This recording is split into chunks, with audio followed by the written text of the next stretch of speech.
இப்ப சவுலும், சாமுவேலும் சாப்பிட்டாங்க. மேல போய் உட்காந்துருக்காங்க, பேசுறாங்க. இப்ப நான் உன்னை நீ ஆயத்தப்படுப்பா, உன்னை நான் அனுப்ப போறேன். இப்ப நான் கர்த்தருடைய வார்த்தைய நான் உனக்கு சொல்றதுக்கு முன்னாடி நீ என்ன பண்ணணும், உன் வேலைக்காரன கொஞ்சம் நம்மளுக்கு முன்னாடி அனுப்புப்பான்றாரு. இப்ப சவுல் அனுப்புன பிறகு தான் அங்க சொல்றாரு, நான் கர்த்தருடைய தேவனுடைய வார்த்தைய சொல்லப் போறேன். நீ ஆயத்தமா இரு, கவனின்னு சொல்லிட்டு, தைல குப்பைய எடுத்து அபிஷேகம் பண்ணி முத்தம் செய்கிறார்.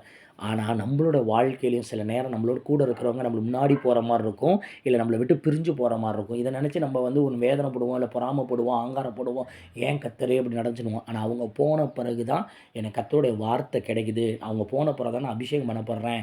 அவங்க பிரிஞ்ச பிறகு தான் நான் தேவனோட அன்ப நான் ருசிக்கிறேன் அப்புட்ன்னா, அப்ப கர்த்தர் சொல்லுகிற ஒரு காரியம் உங்களுக்கு புரிஞ்சிருக்கும். உன்னை நான் எடுத்துட்டு கொண்டு போற வேண்டிய இடத்துல இது ஒரு தடையா இருக்குப்பா.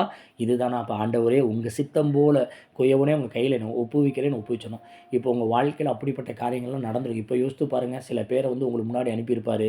சில பேர் உங்களோட கூட இருந்தவங்கள ஸ்டாப் பண்ணி வச்சிருப்பாரு. இல்ல உங்கள விட்டு பிரிச்சு எடுத்திருப்பாரு. அதெல்லாம் ஏன்னு என்னைக்கோ கேள்வி கேட்டிருப்பீங்கள்ல. இந்த அபிஷேகத்துக்காக தான்.